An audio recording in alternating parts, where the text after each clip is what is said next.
أعوذ بالله من الشيطان اللعين الرجيم. بسم الله الرحمن الرحيم. الحمد لله رب العالمين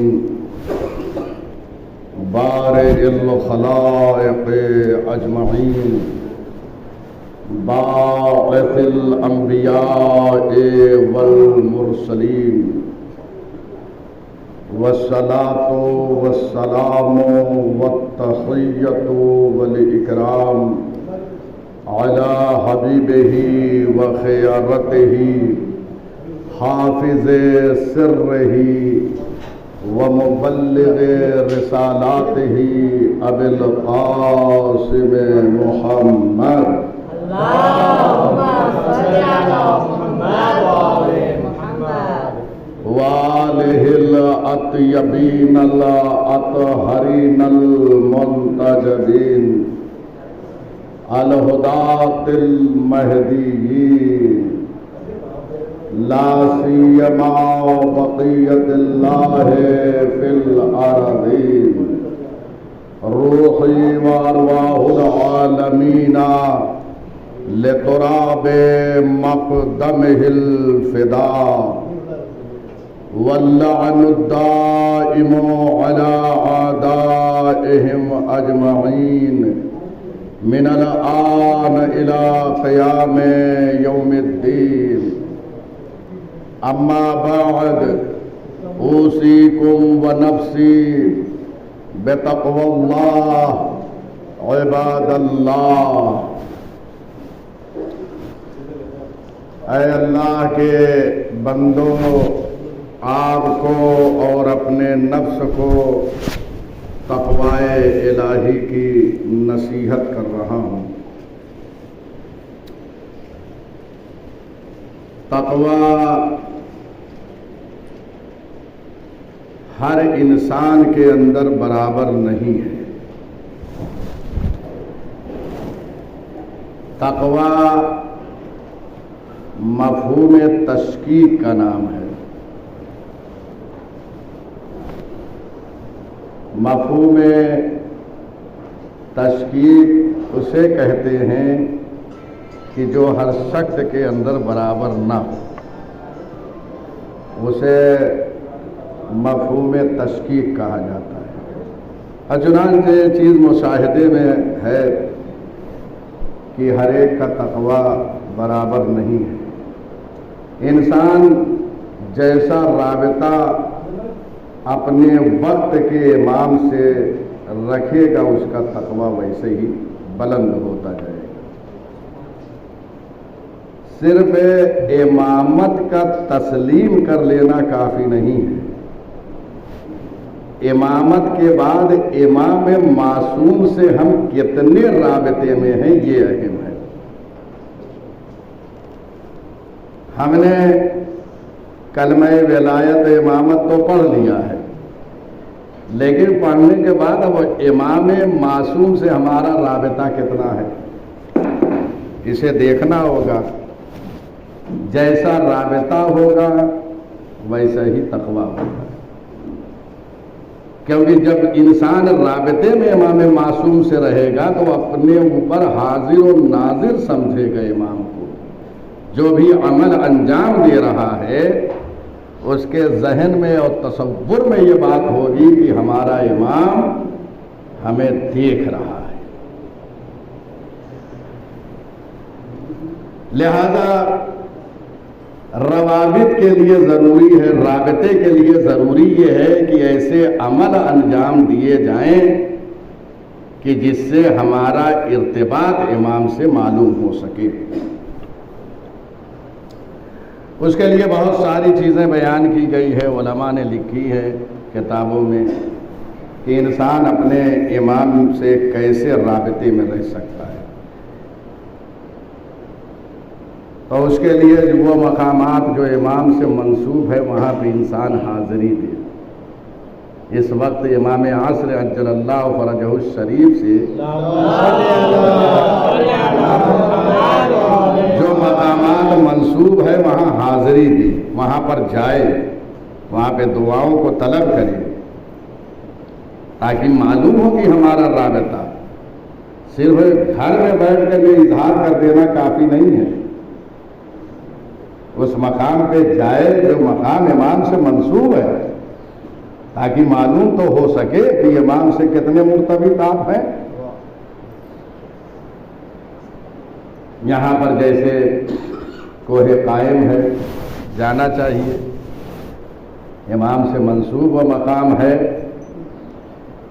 یا ہم جس وقت قم المقدسہ میں تھے وہاں مسجد جمکران جاتے تھے، مسجد جمکران امام سے منسوب ہے. کوہ خضر ہے، انشاءاللہ جو حضرات تشریف لے جانے والے ہیں مسجد جمکران تو جاتے ہیں لیکن کوہ خضر جو ہے بہت کم ہی لوگ جاتے ہیں. تو جو مقامات امام سے منسوب ہے ان مقامات پہ جانا چاہیے، اور صرف خود نہ جائے، بچوں کو ساتھ لے کر جائے. بچوں کی تربیت کرنی ہے. بچوں کی تربیت ایسی ہو کہ امام جب تشریف لائے تو امام کے لشکر میں شامل ہونے کے قابل ہو جائے. اصلی یہ تربیت ہے. تربیت کا مطلب یہ نہیں کہ ایک بچہ کم سخن ہو تو بہت اچھا ہے. مسئلہ یہ ہے کہ اپنے امام سے کتنے رابطے میں، اور یہ ہر باپ کی ذمہ داری ہے کہ وہ اپنے بیٹے کی تربیت ایسی کرے.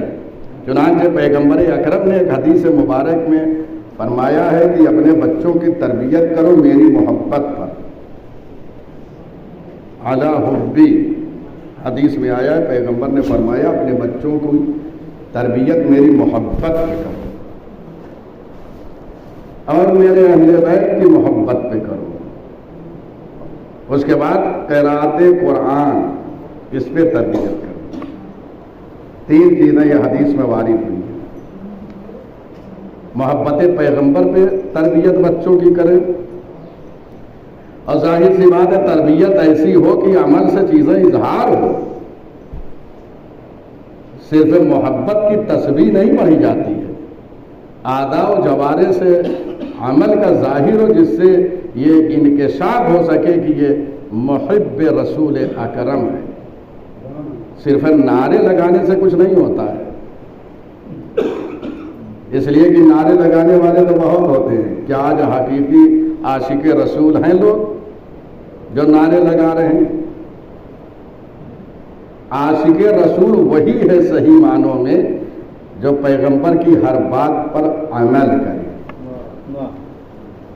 جو رسول اکرم دے اسے لے لے انسان، جس سے منع کرے اس سے رک جائے. نبی کے سامنے اپنی آواز کو بلند نہ کرے، لیکن ہم نے دیکھا کہ بڑے بڑوں نے بلند کیا ہے، اور اسے بخاری شریف نے لکھا ہے. یہ مسئلے کو بخاری شریف نے لکھا ہے کہ پیغمبر اکرم نے آخر وقت دعوت و قلم مانگا تو پیغمبر اکرم کو دیا نہیں گیا، اور اس کے بعد رسول کی شان میں جسارت کی گئی.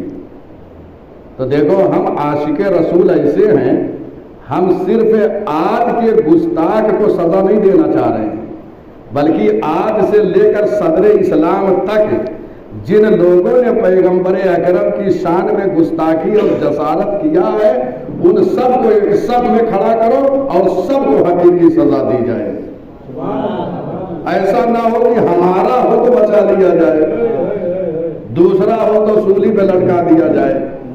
ایسا نہیں ہونا چاہیے، بلکہ جو بھی ہمارے یہاں یہی ہے کہ جو بھی گستاخ رسول ہے اس کو سزا ہونی چاہیے. جرأت اظہار تو ہونا چاہیے.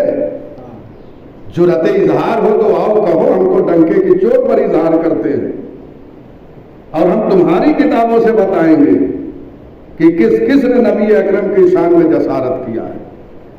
پھر وہ سب واجب القتل ہوں گے.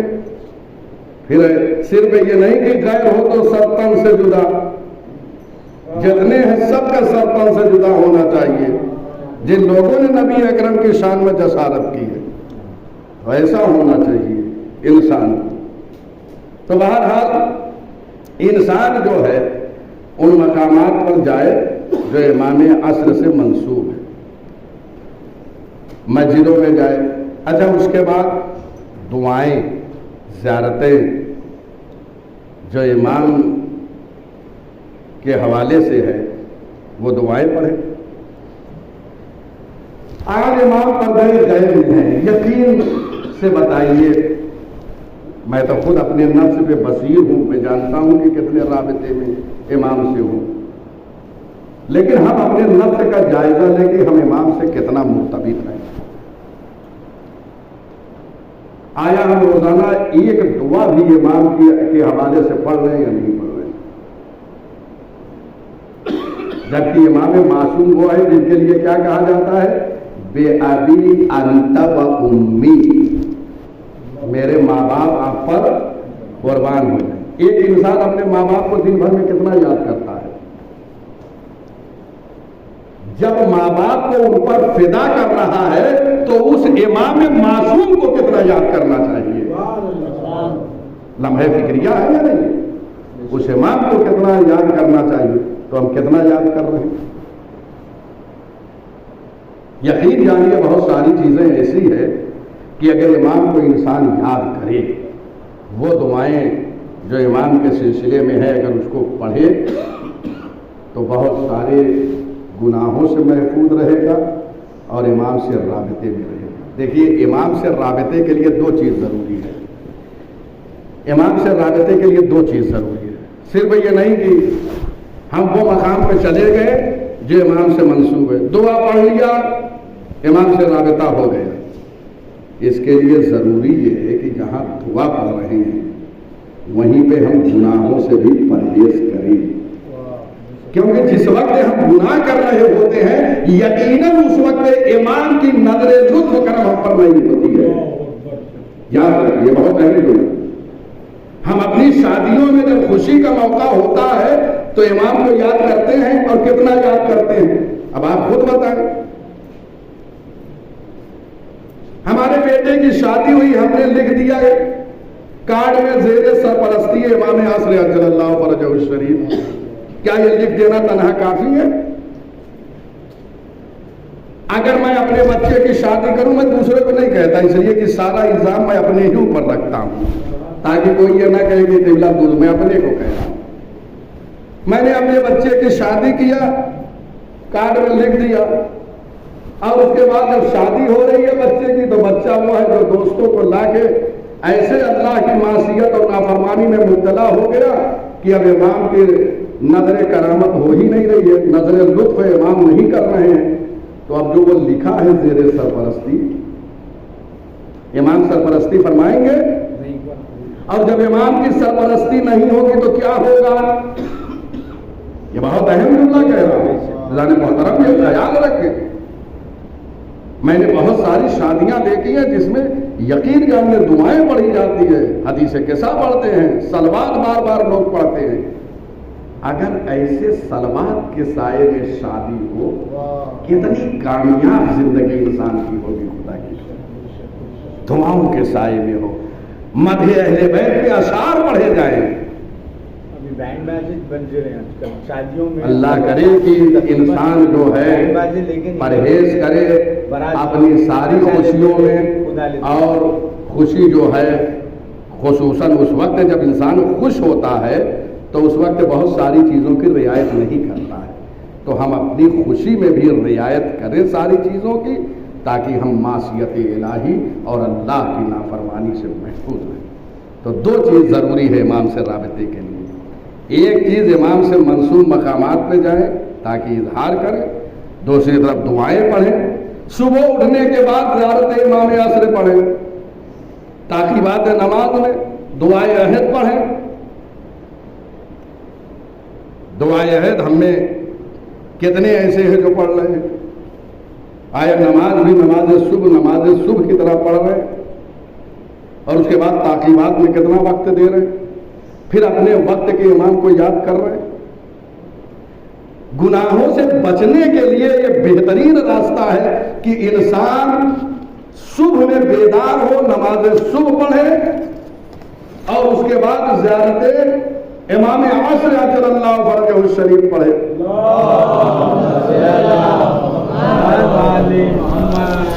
جب یہ زیارت پڑھتا ہے انسان تو گویا امام سے عہد و پیمان کر رہا ہوتا ہے، اور اس میں عہد و پیمان کے الفاظ موجود ہیں زیارت میں۔ ہم نے امامت کو تسلیم کر لیا، امام سے بیعت ہو گئی ہے۔ غور کیجئے گا جملہ، ہم نے جس دن ولایت کا کلمہ پڑھا، امامت کا کلمہ پڑھا، اس دن بیعت ہو گئی امام سے۔ لیکن یہ روزانہ جو ہم زیارت پڑھتے ہیں امام عصر عجل اللہ فرجہ الشریف کی، اس میں یہ فقرہ بار بار پڑھتے ہیں، اللہم انی اجدد لہ فی ھذا الیوم وفی کل یوم، اے میرے اللہ میں آج کے دن اور ہر دن ان کے لیے اپنے عہد کو، جو عہد کیا ہے، عہد و پیمان امام سے کیا ہے اور جو بیعت کیا ہے، اس کی تجدید کر رہا ہوں۔ یعنی ہر روز تجدید بیعت ہے یہ امام سے۔ کلمہ ولایت و امامت پڑھ لیا، لیکن روزانہ یہ پڑھیے تاکہ امام کی یاد ہو اور امام سے یہ بیعت ہو۔ علامہ مجلسی علیہ الرحمہ لکھتے ہیں آخری فقرہ جو زیارت میں ہے، اللہم ھذہ بیعۃ لہ فی عنقی الی یوم القیامہ، اے اللہ یہ بیعت جو امام عصر سے کر رہا ہوں یہ میری گردن پر ہے الی یوم القیامہ، صبح قیامت تک یہ بیعت ہماری گردن پہ ہے۔ تو جب صبح قیامت تک بیعت امام کی ہماری گردن پر ہے تو صبح قیامت تک آنے والی نسلیں روزانہ جو ہے ان زیارتوں کو اور دعاؤں کو پڑھے تاکہ امام سے تجدید عہد اور تجدید بیعت کرتا رہے۔ یہ تجدید عہد ہے، یہ تجدید بیعت ہے جو ہم امام سے کر رہے ہیں۔ اور جب امام سے تجدید عہد کر لے گا، صبح میں بیعت ہو گئی، اب بتائیے اس کا دن کتنا مقدس ہوگا۔ اللہ اکبر۔ دیکھیے غدیر کو ہم مناتے ہیں نا، کیسی خوشی مناتے ہیں، یقین جانیے اور منانا بھی چاہیے عالم اسلام کو۔ یہ جو غدیر میں کیا کیا ہم نے، غدیر میں امیر المومنین کے دست اقدس پہ امیر المومنین کہہ کے بیعت کیا، خلافت کو مانا، وصایت کو مانا، امامت کو مانا، اور اس کے بعد بیعت کیا۔ یہ روزانہ صبح میں ہم امام کی بیعت کر رہے ہیں، یعنی روزانہ ہمارے لیے غدیر ہے۔ جب امام کے دست اقدس میں بیعت ہو رہی ہو، اسی کا نام تو غدیر ہے۔ یہ بہت اہم جملہ ہے۔ یہ روزانہ تجدید ہے، تجدید بیعت، یہ اسی غدیر کی یاد دہانی ہے۔ اور جب بیعت کر لے گا تو انسان کا دن مقدس ہوگا، پاک و پاکیزہ ہوگا۔ اگر کسی گناہ کی طرف بھی جائے گا تو وہ بیعت یاد آ جائے گی کہ آج صبح میں امام سے بیعت کی ہے، اور گناہ نہیں انجام دے گا۔ کیسے گناہ کرے، کیسے اللہ کی نافرمانی کی طرف جائے؟ آج امام سے بیعت کی ہے صبح میں، لہذا ہم گناہ نہیں کریں گے۔ بار بار امام سے وہ بیعت یاد آئے گی۔ علامہ مجلسی لکھتے ہیں کہ جب آخری فقرہ یہ پڑھے زیارت میں اللہم ھذہ بیعۃ لہ فی عنقی الی یوم القیامہ، تو اپنے ہاتھ کو ہاتھ پہ رکھے جیسے بیعت کی جاتی ہے۔ مطلب سمجھے، یعنی ایک شبیہ بنائے کہ بیعت کیسے کی جاتی ہے۔ یہ ساری چیزیں یاد رہے گی، دن بھر انسان کا بہترین گزرے گا، مقدس گزرے گا کہ امام کی آج بیعت ہوئی ہے، گناہوں سے دوری بنائے رہے گا۔ اور جتنا یاد کریں گے امام کو آپ، جتنا ارتباط مضبوط کرتے جائیں گے، امام کی نظر لطف و کرم آپ پر زیادہ ہوگی۔ یوں تو امام ہمیں بھولے نہیں ہیں، امام ہمیں یاد کیے ہوئے ہیں، اور بھول بھی کیسے سکتے ہیں، اس لیے کہ وہاں پر سہو و نسیان کا گزر ہی نہیں ہے۔ امام ہمارے لیے دعا فرماتے ہیں، امام اپنی دعاؤں میں ہمیں یاد رکھتے ہیں۔ اب آپ بتائیے، جب امام ہمیں اپنی دعاؤں میں یاد رکھتے ہیں تو ہمیں کتنا یاد کرنا چاہیے۔ یقین جانیے، ایک روایت پڑھ رہا ہوں، بہت اہم روایت ہے، میں سمجھتا ہوں کہ اس روایت کی طرف ہمارے مومنین کس قدر متوجہ ہیں، اور یہ روایت بہت اہم ہے، اگر کسی سے چھوٹ گئی سمجھیے بہت عظیم اسلام کا حصہ چھوٹ جائے گا، بہت عظیم بات ہے، اس لیے اسی کے ذریعے سے مصلی تک جانا ہے۔ ہاں، ہم پہلے ولایت کا اقرار کرتے ہیں، امامت کا اقرار و بیعت کرتے ہیں، پھر مصلی پہ جاتے ہیں تاکہ بتاتے ہیں کہ مصلی امام سے مرتبط ہے۔ ملاحظہ فرما رہے، لہذا ایک روایت بصائر الدرجات سے پڑھ رہا ہوں۔ بصائر الدرجات ایک کتاب ہے، امام حسن عسکری کے زمانے میں لکھی گئی ہے۔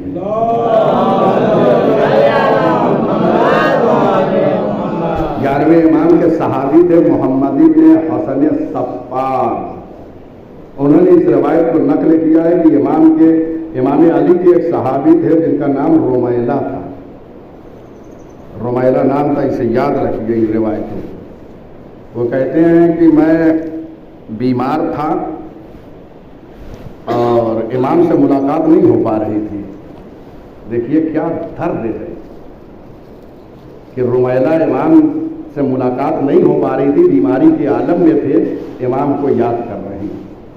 جب بیمار انسان ہو تو امام کو زیادہ یاد کرے، امام کے نام میں شفا ہے۔ یاد رکھیے، رمیلہ کہتے ہیں کہ مجھے بخار تھا، میں جمعے میں حاضر نہیں ہو سک رہا تھا، بس تھوڑی سی طبیعت سازگار ہوئی اور میں جمعے میں حاضر ہو گیا۔ ایسا نہیں کہ کاملاً ان کو شفا مل گئی، تھوڑی سی طبیعت چلنے لائق ہو گئی تھی،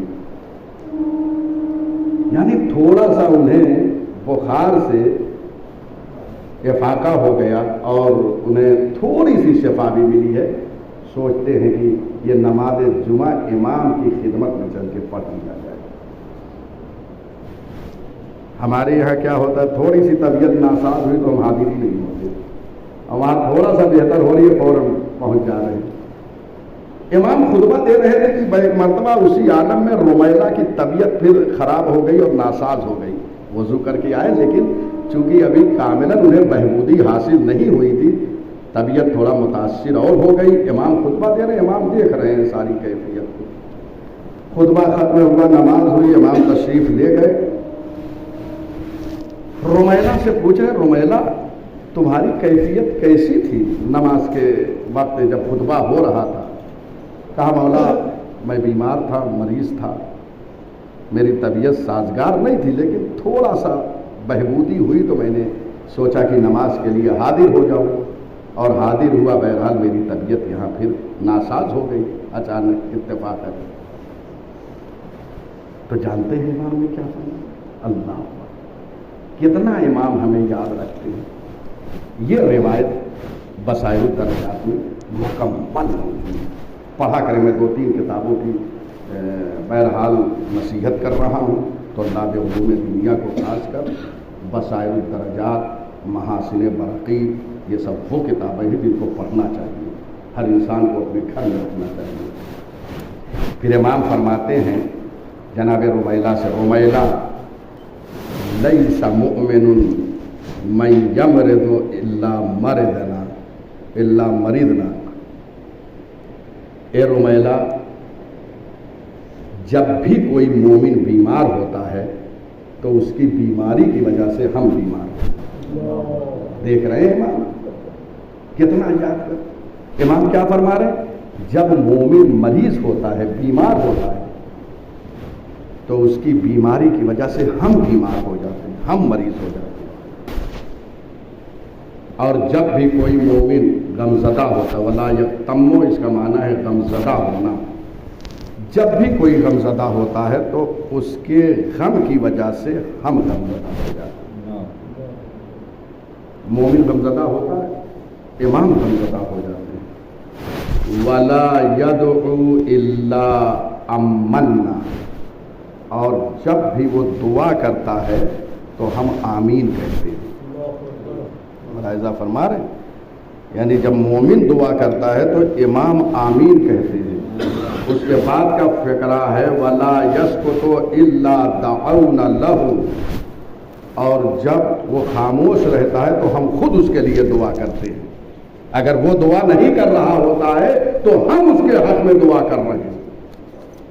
ملاحظہ فرما رہے ہیں. پھر یہ امام نے جب حدیث مبارک ارشاد فرمائی تو جناب رمیلہ نے امام سے عرض کیا کہ مولا یہ صرف جو یہاں موجود افراد ہیں ان کے حق میں یہ فرما رہے ہیں؟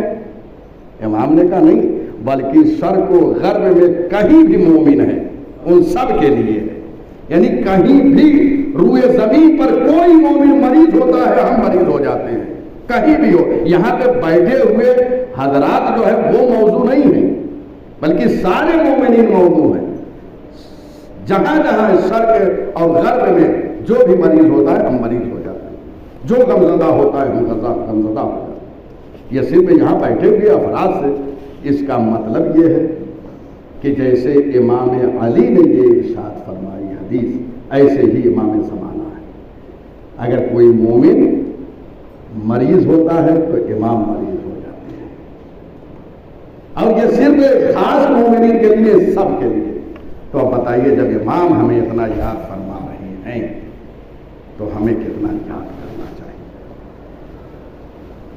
اپنے ایک وقت کو مخصوص کر دیں امام عاصر رضی اللہ عنہ شریف سے. روزانہ ایک وقت راز و نیاز کریں امام سے، امام سے راز و نیاز کریں. کتنا ہم راز و نیاز کر رہے ہیں؟ کسی کو عربی نہیں آتی، ضروری نہیں کہ عربی میں پڑھے. ایک وقت نکال کے درد دل کرے اپنے امام معصوم کے سامنے. ایک انسان کے پاس گاڑی نہیں ہوتی، کچھ نہیں ہوتا، اپنے ماں باپ سے وہ بچہ طلب کرتا ہے کہ نہیں طلب کرتا ہے؟ ایسے ہی امام معصوم سے جو چیز طلب کرنا ہے اسے طلب کرو. لیکن صرف یہ مادی چیزیں نہ ہو، سب سے اہم چیز مانوی ہے، وہ مقدم کریں. کسی کی اولاد نہیں ہے، صرف یہ نہیں کہ ہمارے اولاد نہیں ہے، امام معصوم سے رابطے میں رہے، دعا کرے امام سے. وہ فیاض ہے، وہ واسطہ فیض ہے اللہ کے اور ہمارے درمیان. وہ اللہ کی بارگاہ میں جب دعا کریں گے تو ان کی دعا قبول ہوتی ہے اور پروردگار اولاد کی نعمت اسے عطا کر دیتا ہے. ہمارے عالم گزرے جناب شیخ صدوق رحمۃ اللہ علیہ، ان کے کتاب ہے من لا یحضرہ الفقیہ. ہمارے یہاں 4 کتابیں جو کتب اربع کے نام سے مشہور ہے، ان میں ایک کتاب جناب شیخ، جو تو بہت ساری کتابیں ہیں جناب شیخ صدوق کی، ایک کتاب یہاں ہے کتب اربع میں. 300 کتابوں کے مصنف و مؤلف ہیں جناب شیخ صدوق، لیکن ساری کتابیں ہم تک نہیں پہنچی ہے. مدینۃ العلم ایک عظیم کتاب تھی جو آج تک کسی نے نہیں دیکھا ہے. بہرحال یہ ساری جناب شیخ صدوق کے والد علی بن بابویہ امی، انہوں نے امام کے تیسرے نمائندے حسین ابن روح کو ایک خط لکھا کہ میرے پاس اولاد نہیں ہے، کوئی بچہ نہیں ہوا، شادی ہو گئی ہے، آپ مولا سے کہیے کہ میرے حق میں دعا فرمائیں. امام نے جواب لکھا. حسین ابن روح نے ان کے پیغام کو پہنچایا جناب شیخ صدوق کے والد کے علی بن بابویہ امی. امام نے جواب دیا، کہا حسین ابن روح کہہ دو علی ابن بابویہ سے یہ جو شادی ہوئی ہے اس سے کوئی بچہ نہیں ہوگا، دوسرے بطن سے تمہاری اولاد ہوگی، دیلم کی یہ خاتون ہوگی، اس سے تمہاری اولاد ہوگی. اور امام نے فرمایا اس سے 2 بیٹے فقیہ ہوں گے، 2 بیٹے فقیہ ہوں گے. ایک شیخ صدوق، ایک ان کے بھائی بہت بڑے فقیہ. امام نے یہ لکھا. اور جانتے ہیں کتنے ایک عالم اس دور میں کہتے تھے، جناب شیخ صدوق جب پڑھنے کے لیے جاتے تھے تو کہتے تھے کہ آپ کو تو حق ہی ہے پڑھنے کا، اس لیے کہ آپ دعائے امام زمانہ ہیں. آج بھی وہی امام ہے، مانگنے کا سلیقہ چاہیے. جناب شیخ صدوق نے ایک کتاب لکھی. امام کی نظر لطف و کرم کتنی تھی شیخ صدوق پہ.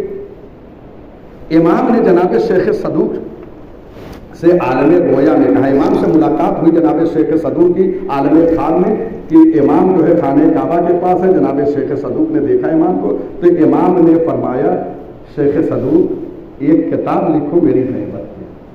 کہا مولا میں نے لکھی ہے غیبت پہ. کہا نہیں، ایک ایسی کتاب لکھو کہ جس میں انبیاء کی غیبت ہو اور اس کے بعد میری غیبت کا ذکر کرو، تاکہ انبیاء کی غیبت سے لوگ جب مانوس ہو جائیں گے تو میری غیبت کو لوگ آسانی سے تسلیم کر لیں گے. یقین جانیے یہ آج بھی کتاب موجود ہے. اس کے بعد شیخ صدوق نے امر امام کو امتثال کیا ہے اور کمال الدین و تمام النعمہ یہ کتاب موجود ہے. بعض جگہ اکمال الدین و اتمام النعمہ بھی اس کتاب کا نام لکھا ہے. یہ کتاب موجود ہے. میں نے ابھی اس کتاب سے ایک اقتباس لیا ہے اور ایک آرٹیکل لکھا ہے. چونکہ اس وقت بعض بے دین ملا جو ہے امام زمانہ پہ حملہ کر رہے تھے ان کی شخصیت پہ، تو میں نے ان کا جواب دیا ہے اس آرٹیکل کے ذریعے سے. میں نے سوشل میڈیا پہ وائرل کیا اس آرٹیکل کو، جس میں امام کی غیبت سے پہلے انبیاء کرام علیہ السلام کی غیبت کو پیش کیا ہے. بہرحال اب اس سے زیادہ دامن وقت میں گنجائش نہیں ہے. بسم اللہ الرحمن الرحیم. انا اعطیناک الکوثر فصل لربک وانحر ان شانئک هو الابتر.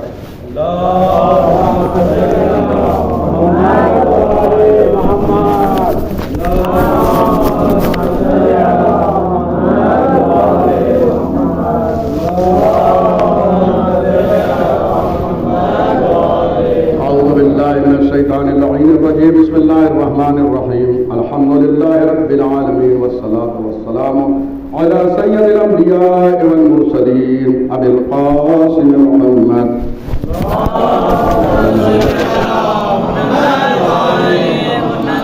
والصلاة والسلام علی امیر المؤمنین علی بن ابی طالب علیہ السلام والصلاة والسلام علی فاطمة الزہراء سیدۃ النساء العالمین علیہ السلام والسلام علی الحسن والحسین سید شباب اہل الجنہ علیہم السلام والصلاة والسلام علی علی بن الحسین زین العابدین علیہ السلام والسلام علی محمد بن علی باقر وعلوم الاولین والآخرین علیہ السلام والصلاة والسلام علی جعفر بن محمد علیہ السلام والصلاة والسلام علی موسیٰ بن جعفر علیہ السلام والصلاة والسلام علی علی بن موسیٰ علیہ السلام والصلاة والسلام علی محمد بن علی علیہ السلام والصلاة والسلام علی علی بن محمد علیہ السلام والصلاة والسلام علی الحسن بن علی العسکری علیہ السلام والصلاة والسلام على الحجة بن الحسن القائم المنتظر المهدي عليه السلام